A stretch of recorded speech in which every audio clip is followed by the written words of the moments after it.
Imagine you're working at Square in 1987. 1 year before, you released the massively popular IP Final Fantasy, saving your company from a certain financial demise. For the sequel, you've got more of a budget, a bigger development team, and brand recognition. So what do?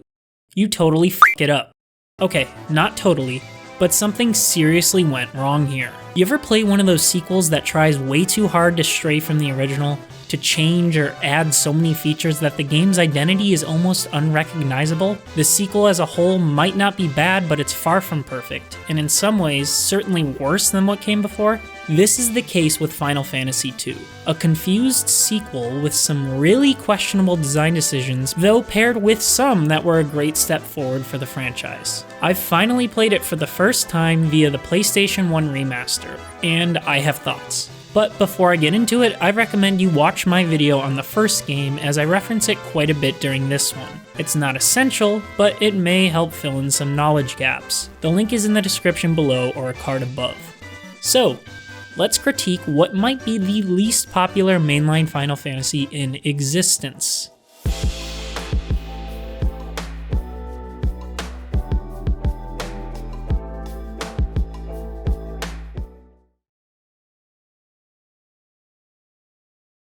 Final Fantasy II came out 364 days after the first game, just 1 day less than a year after the original's release.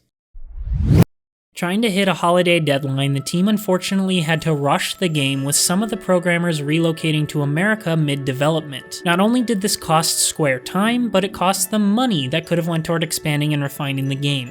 Perhaps most important, the game being rushed meant little, if any, time for playtesting. The game released on the NES, but only in Japan, and didn't come to the West until 2003 in the form of the PlayStation remaster that I actually played for this video.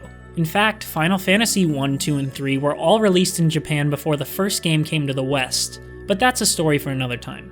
Point is, Square needed to capitalize on Final Fantasy's monumental success, so they quickly set about a follow-up. Series visionary Hironobu Sakaguchi is back, now as the game's director. Building off of the first game's template, Final Fantasy II has much more of a focus on plot. While the first game was just an elaborate fetch quest with no standout characters, Game 2 has main protagonists, character backstories, swappable party members, and even served as an introduction to series staple Cid. This focus on story already fixes one of my biggest complaints about the first game, a complete lack of direction. While there were a few brief but intriguing moments in the original Final Fantasy, like a vampire who sucked a city dry or the pirate raid, they were just that, brief moments. Events that lacked any real impact and didn't contribute to an overall narrative. In Final Fantasy II, every event contributes to the main narrative. You again play as 4 renameable heroes. I brought my names over from the first game: Max, Aya, Norm, and Liara. Our story starts in the city of Fynn, with the party being ambushed by the Palamecian Empire and its army from Hell, only to be saved by the city's princess, Hilda. We wake up in a secret rebel base housed in Altair, another town, and find out the Imperials are invading the land. Also, Liara went missing in the ambush, a plot point that's already more interesting than most of the first game. Obviously, we want to go and find Liara, as he's Aya's brother, but the princess thinks we're too young to join the rebellion to do so. She tells us to go home, but our party, who can speak now by the way, unlike in the first game, notes that our home was just destroyed. Way to know your royal subjects, princess. To stay in the rebel base, however, Hilda tells us a password, Wild Rose, that the rebellion uses to identify one another. This serves as an introduction to the game's questionable ask and memorize system. Basically, a character tells you something important, which is highlighted in red. You select memorize to, well, memorize the word. Then you can ask characters around the world about it. I get what Square was going for here. To make it feel like a real adventure with mysteries to solve, you must go around and find clues by interviewing various people. It's much more interactive than before, and it's also a way to gate progress that isn't combat-centric. Say you get to a new town and are searching for a rebel contact. If you didn't have the Wild Rose term from Hilda memorized, you couldn't find this contact until you figure out what word you're missing and backtrack to go memorize it. An archaic design choice by today's standards, Square must have thought this system revolutionary at the time. Thing is, it's really easy to cheat. Just talk to everyone, and when you find a key character, just ask them every term you have memorized. This flaw reveals the system to be about as shallow as Fallout 4. If you're here to talk me into working on Liberty Prime, you can forget it. What changed your mind? Nothing changed my mind. I promised you I'd return to the Brotherhood, and I've kept my end of the bargain. Do I need to remind you why you made that promise in the first place? No, that won't be necessary. Tell Proctor Ingram to get her scribes ready. It's going to take a hell of a lot of work to get Liberty Prime back online. I'm sure there was a grander vision for this, and it probably would have been refined if playtesters had gotten their hands on it. But I digress. Fortunately for me, Hilda's servant directly contradicts her and says I must go to Fynn, the town invaded by the Imperials, and full of the guys that absolutely wrecked me a half hour ago, because it's my destiny. I head out into the wilderness and get absolutely wrecked, respawn, and ooh, look, an airship! What a cool natural way for Square to show the player where to go. It's kinda like the guiding winds in Ghosts of Tsushima. Wait, there's a mountain in the way? The airship meant nothing. Great. So I get to Fynn and I can just walk into this heavily guarded city, so that's cool. Random bugs attack me, but the guards do nothing unless I interact with them. There's a pub right outside the walls, and inside is a bartender I can talk to, and I mention Wild Rose. He reveals a secret basement, and down there we find Prince Scott. Thought to be dead, the Royal Scott reveals Fynn was betrayed by the castle's count, Count Borgin. He confesses his love to Hilda, gives us his ring, and then dies. How sad.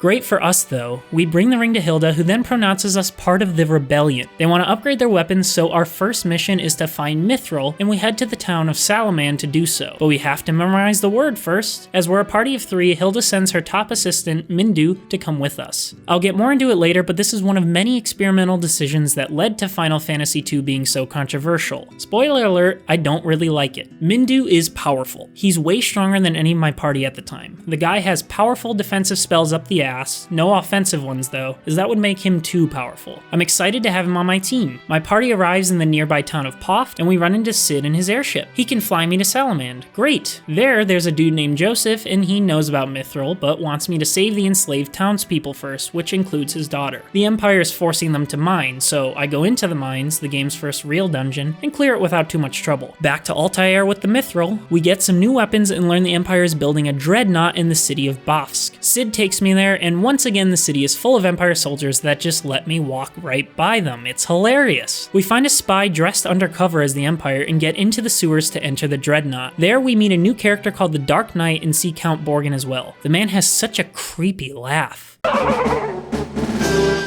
But turns out this was all for naught, as the dreadnought lifts off as soon as I get there. So back to Altair. I get there and it turns out the dreadnought bombed this town and various others, so that's where it went off to. It's at this point Mindu decides to leave me and I'm left with a party of 3 again. Anyways, the empty slot is filled by various characters throughout the game and I kind of hate it. Every time a new character is introduced, and there are like 4 or 5 that fill out that final spot in your party throughout the game, they start out at a lower level than you. At least in my case they did. It's possible I was over leveled by the time I got these party members, but regardless, they were useless in almost every case, dying in one hit and barely dealing any damage. I stopped buying these characters' items because they disappear or die randomly and those items are lost. From a gameplay perspective, this was super frustrating. Of course, that's not to say these characters are entirely useless. Each one serves an important role in the story, of which Final Fantasy II strongly emphasizes. Joseph, for example, later joins our party and sacrifices himself so we can escape a cave. Gordon, a character we talked to in Altair, is brother to Prince Scott who gave me the ring earlier. Gordon feels guilty for abandoning Scott during the attack on Fynn, but over time he finds it in himself to assist my party and even become leader of the rebel army. It's a fantastic arc and I really felt for him. That's what's especially annoying about these characters and how useless they are during fights. Some you'll grow to like from a story perspective, but then you'll actually fight with them and just want them gone. I reached peak frustration when the reformed pirate, Layla, was in my party. While again, a perfectly fine character from a story point, she's doing 10 damage to these enemies while the rest of my party attacks in the hundreds. There's a particularly strange sequence halfway through the game where Hilda acts really strange and tries to seduce Max. The hero, being the honorable man that he is, starts to give in, only for it to be revealed that this is a fake Hilda. It's really a demon, Lamia, using magic to appear as the princess. This fight is ridiculous, and not because of my main party or any of Lamia's attacks, though they are quite powerful. It's because Layla is entirely useless here, and there's nothing I could do about it. The Lamia uses a move called Entice, which causes some party members to attack each other. Because Layla is the only one with such low health this late in the game, aside from Aya, but she's a mage so it's okay, she dies in one hit almost every single time. Even if she does stay alive, she does almost no damage to the creature. Granted, my main party wasn't particularly great at dealing damage, but at least they'd stay alive for more than one hit and had defensive spells and such. I tried nearly a dozen times to beat this thing, and nearly did once due to a fluke where the Lamia didn't use any of her spells for some time, but it wasn't meant to be. So I left to do what I'll probably spend dozens of hours doing as I play through this franchise: grind. I still haven't gone over Final Fantasy II's leveling system, and oh boy, it's certainly something. On the surface, this game looks similar to the first in that you simply level up by killing monsters. That's sorta true, but in this game, you only level up the skills you use, meaning if you do damage with a fire spell, it will gain experience, though nothing else will. This is a problem. See, Final Fantasy II doesn't have classes. The idea here is for you to forge your own class by leveling up skills as you see fit, much like the Elder Scrolls IV Oblivion. But just like in that game, this means you're going to end up with some weak points. Take Aya, my mage, as an example. Her magic skills were leveling up quite nicely as she attacked with spells. However, because she's in the back of my line, the frontline players take all the damage. She never takes hits, at least in the early game, and since she never takes hits, her health never levels up. I realized this a little later than I probably should have, so I was underleveled for the Lamia fight and had a useless party member. I looked up the best grinding spots for my area and found out that you can attack yourself to level up. So I put on a podcast and went into tons of battles attacking myself with various spells to level up everyone's health as well as their spell levels. Fortunately, I could fight even the weakest of enemies since they don't really do any damage to me. Thing is, at this point, it's not even grinding. This is just an exploit. I don't consider it fun, and the fact that this is necessary shows just how fundamentally busted this game's leveling system is. It's also really annoying to level up each spell individually. There are just too many to be effective unless I want to spend hours upon hours grinding. Ain't nobody got time for that. I got a series to finish. That's not to mention how unbalanced this game's encounters are. In Final Fantasy I, the battles while exploring got pretty old, but the game scaled appropriately for the most part when it came to bosses and main enemies. Sure, there was some grinding to do, but if you kept up the fighting, you should get through without much issue.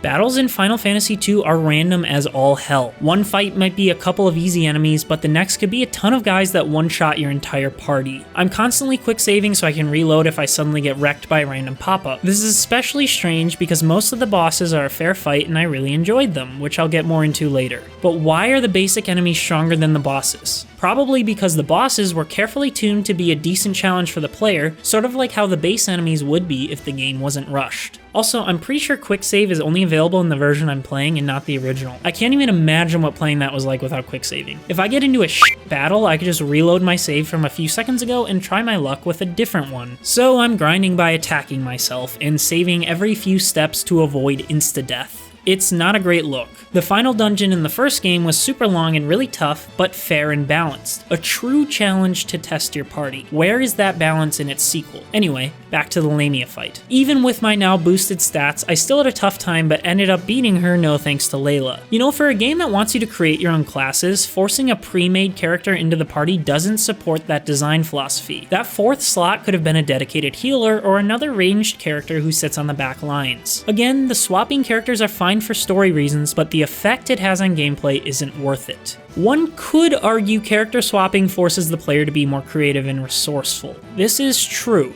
I ended up handing the fourth character some spell scrolls and items to use in battle, mainly ones that would boost the rest of my party. Thing is, I could only use them if the character stayed alive long enough, which didn't always happen. I'm pretty sure swapping characters is a mechanic introduced in later games, and that's fine, but here it's handled so poorly. It's not so much that the party members swap in and out, it's more that they're all next to useless. The game doesn't even boost these characters to the party's level or do anything to make them more competent, and I hate it. Sure, some players probably enjoy this type of leveling. I actually liked it a lot in Oblivion, and I had some fun with figuring out different ways to win tough battles. But this game isn't balanced for this leveling system. There are too many enemies that are just way too powerful for no reason, and will one-shot your party before you can even try something. A large part of this difficulty is you don't even have a consistent fourth party member to build up, just 3 useful ones and a kinda shit one. This makes me wish they stuck with the leveling system from the first game.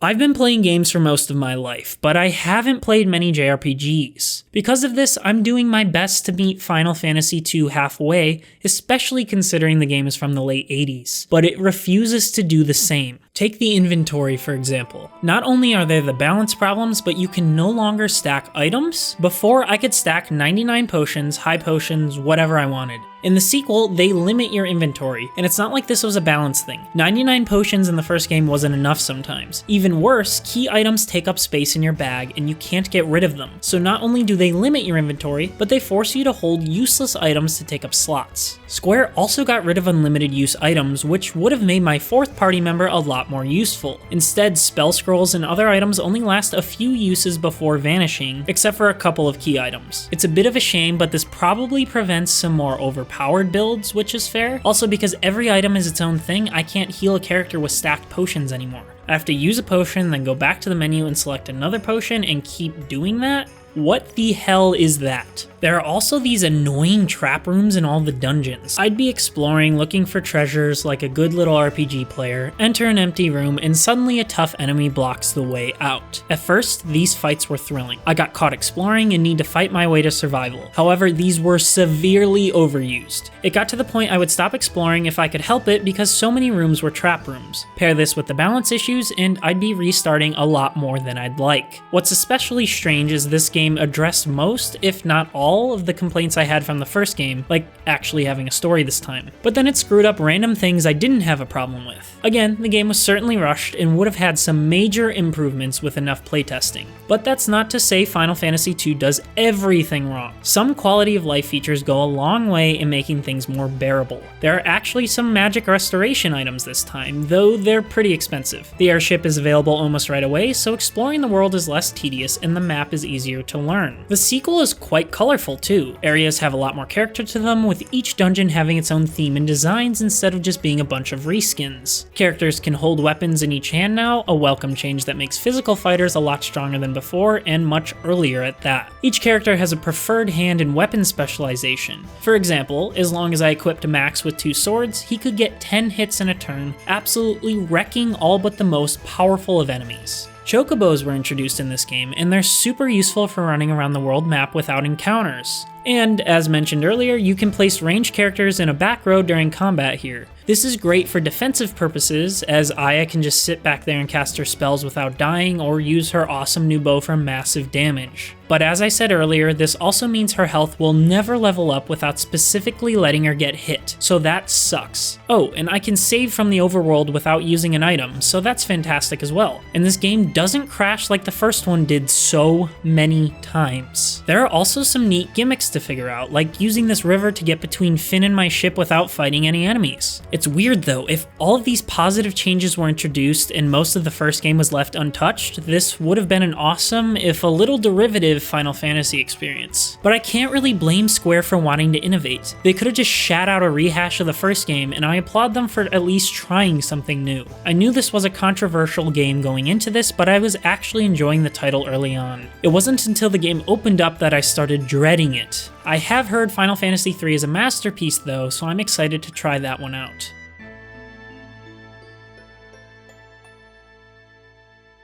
So after that Lamia fight, the plot really picks up and sends me on a rescue mission to find the real princess. Turns out she's been captured, being held as a prize for those who best the Empire's Colosseum. As you can imagine, this is a trap and we're thrown in jail. This doesn't last long though, as a rebel thief, Pavel, breaks me out while Gordon rescues the princess. I do wish there was more of an elaborate plan to escape instead of just, a dude letting you out right away. But again, this game was made in just a year, so they probably didn't have the time. I meet up with the rebels again and attack Finn in an epic battle, partying up with Layla again and defeating Gatos, a demonic-looking guy that assists the Emperor. Hilda and Gordon take back their rightful place on the throne, and I'm sent to find the Ultima Scroll to craft the world's most powerful spell. Minwu is already there, but before I leave, word is there's a white mask underneath the castle I need for the Ultima Scroll. Pavel points me to a secret door that leads to those dungeons. The following room provides some nice weapon and armor upgrades as I descend below the castle. After some annoying secret rooms and obnoxious fights, I grab the mask and bail. Final Fantasy II includes a lot of teleporters or other ways to leave dungeons at the end, a change I really appreciate from the first game, which required me to use warp or walk all the way back through an area to leave. Now it's time to sail across the world to a small tropical island which houses the Black Mask, the other key to Ultima.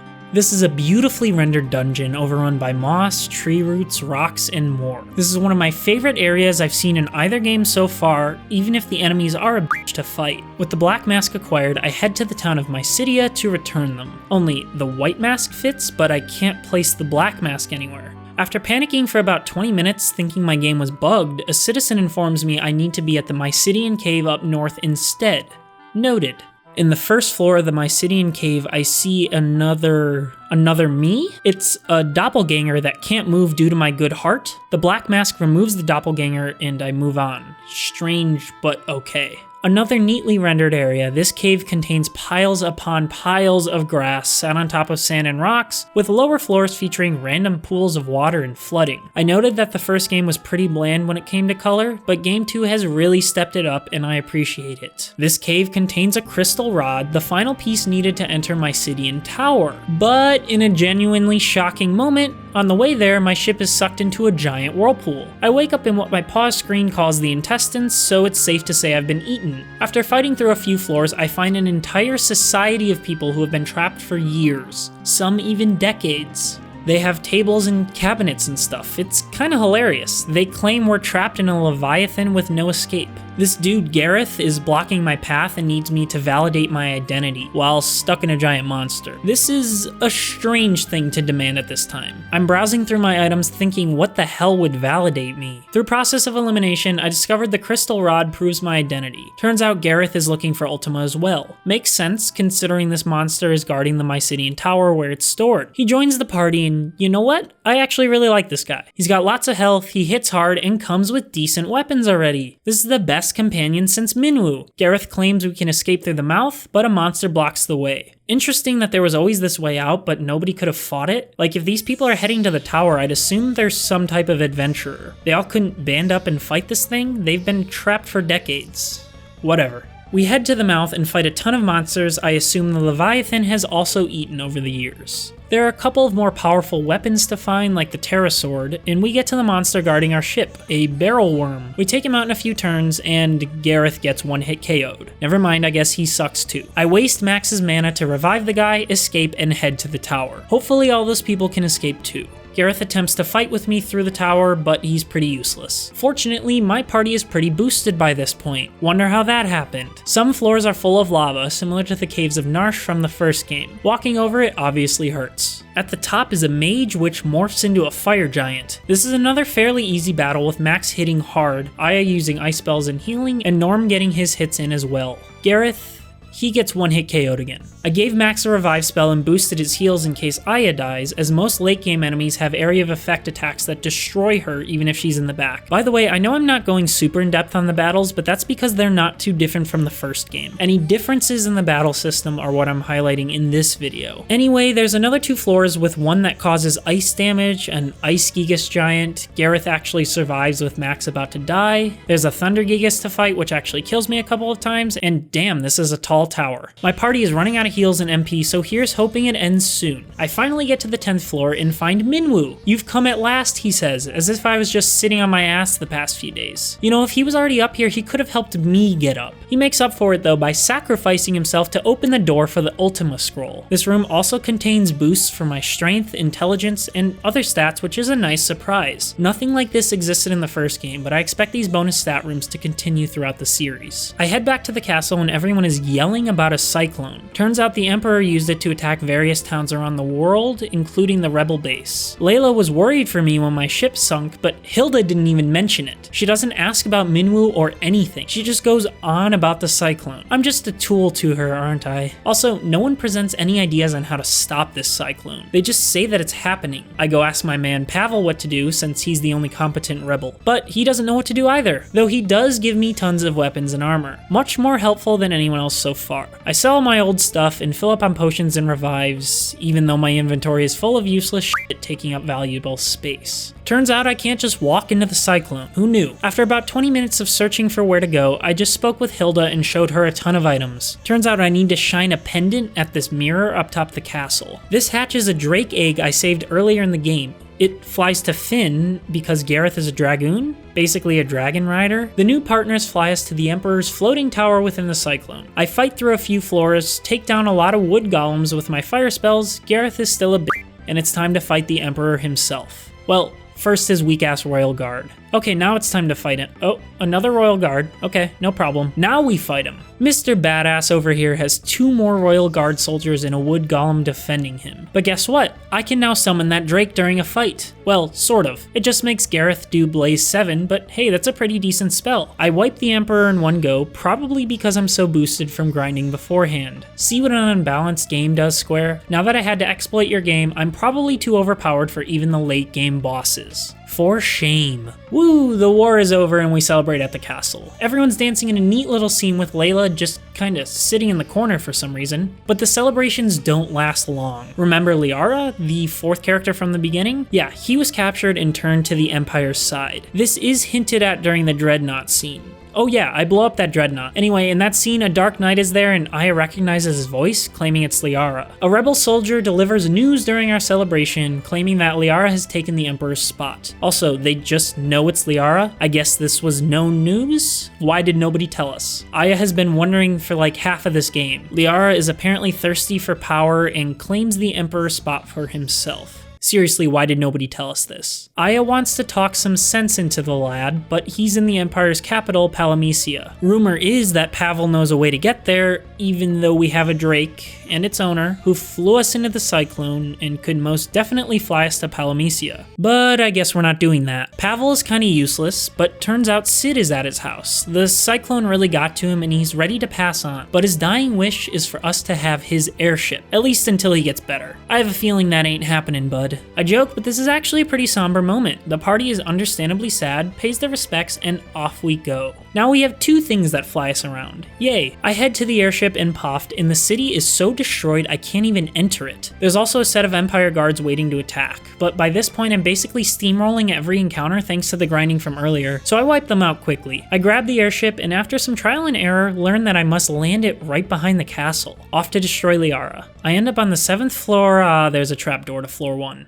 Nice. I've got to note though that the enemy designs here are really creative. The Hecht Eyes, for example, is this Christmas tree looking thing that only gets more terrifying when you realize it's just a blob of eyes. They also do 500 damage to Gareth in one hit. Stone Golems, which aren't particularly creative, are a good challenge. They're weak to poison, so now is as good a time as ever to level up Max and Norm's poison spells. Maybe I'll stick to melee. And we're not even to floor 2 and I'm out of healing potions thanks to Gareth. At least he has an endless supply of Blaze 7 thanks to the Drake. When he's alive, of course. Fortunately, Max has a blood sword, which keeps him at high health so we don't have to waste points on him. The sword basically absorbs health from any enemy it hits. It's awesome and it keeps Max alive all the time. There's also a bunch of Gatos that just run away. It's kinda hilarious. I find a nice rune axe for Norm, battle an incredibly difficult Lamia and its followers for the Sunblade weapon. Or so I thought. It's crazy how different the outcome of a battle can be. My first fight with this thing, my characters got beaten by the Corals, then the Lamia used evade 16 twice, so not a single one of my hits would land. We lost, but next fight, I got a preemptive strike which gives me a whole turn to attack and destroy their entire party. After that, I got the game's most powerful bow for Aya in a random drop. Hell yeah. Now it's time to fight Liara, only Aya stands in the way. Just as Liara is about to fight through her, the Emperor rises from hell. He taunts Liara and Gareth sacrifices himself while his Drake saves the core party. A massive fortress rises from the castle's ruins and we head back to Hilda. Liara joins the party without much convincing. I guess it takes having his almost empire stolen from him to change his heart. Hilda mentions a portal to hell, the Jade Passage, which is somewhere in Mysidia. Liana tells me exactly where it is, so there isn't much searching. This entrance to hell is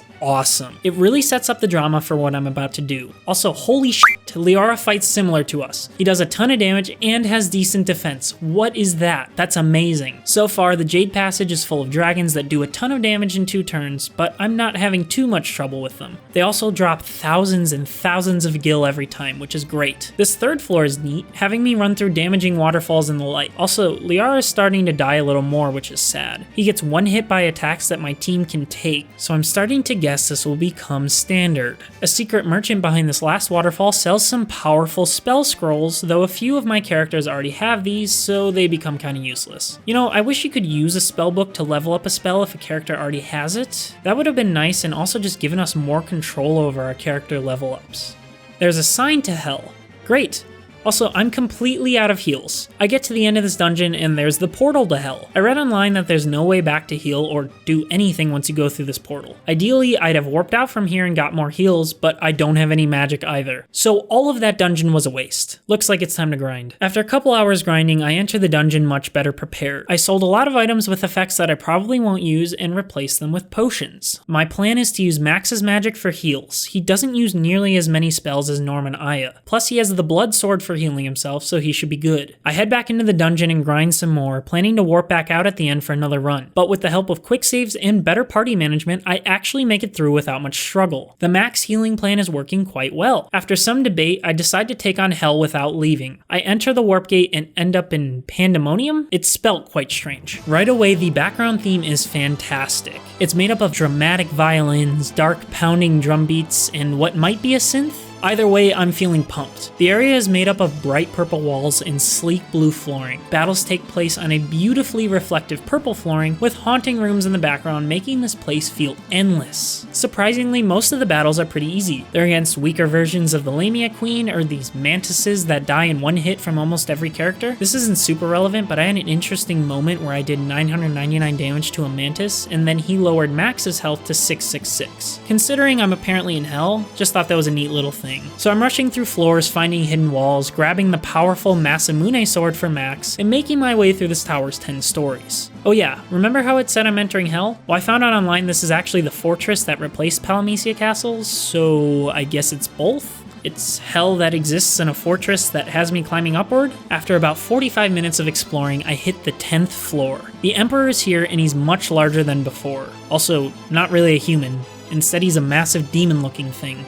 Definitely something that rose from hell. Right away, I have Max attack, Aya upgrade his attack, Norm attack, and Liara attack. Max's initial sword does 397 damage, but the blood sword hits over 3k. Definitely an attack I will keep using. The rest of the team does pretty minimal damage, so I'm using them as meat shields for Max. Sounds morbid, but hey, we got a demon to kill. I use each turn with Aya to buff Max. So far, the Emperor has used Stop 16, which missed. Doesn't seem like a threat so far. Then he blinds Norm. Thing is, he actually hits a slow spell on Max, which makes his initial sword attack do 0, with the blood sword only doing 1.2k. This might be a problem. Then he turns into a giant star in an attack called Starfall, which, all things considered, only does a bit of damage to my team. With those visual effects, I'd expect that thing to decimate us. Even Liara survived, but whatever, I ain't complaining. Aya dies and my blood sword misses. This makes my team effectively useless, and I have nothing to remove the slow effect on Max. Making things worse, the demon heals when he does a physical attack on us. As you can imagine, I end up getting wrecked. What a turn that battle took. Try number 2 starts out great with Max doing tons of damage right away. Our Emperor here restores 2k of damage by destroying Norm, but Max hits it right back. An intense battle for sure. He slows Max again and I'm useless. Restart. Try 3, he kills Max early on. We get him back up, Max damages half of the demon's health and fully restores his own, but the guy then kills Aya. It's looking a bit grim, but we get Aya back up and he hasn't used slow yet, so we're still kicking. Max gets another hit in and oh, we did it! He's actually dead. The Emperor explodes in a fantastically satisfying animation. In the overworld, he whines about not defeating us, rages, and then explodes again. Hell yeah! We head back to Finn and speak with Hilda. She and Gordon congratulate us, as does Pavel, Layla, and other teammates who are still alive. Though it's not many. Even Joseph's daughter shows up, which is sweet. Oh, his ghost is here. Someone yells Joseph and the daughter just doesn't acknowledge it? Alright, fine. The 4 of us prep to leave and Aya's excited for everyone to start our lives again. Only, Liara isn't happy with himself. He leaves, with his only reason being that we saw and learned too much, which isn't really a reason for anything, but okay, you do you. Max lets him go, promising to meet again one day. The ghosts of all the characters that die appear, we look at them, each other, and leave. That's it. Woo.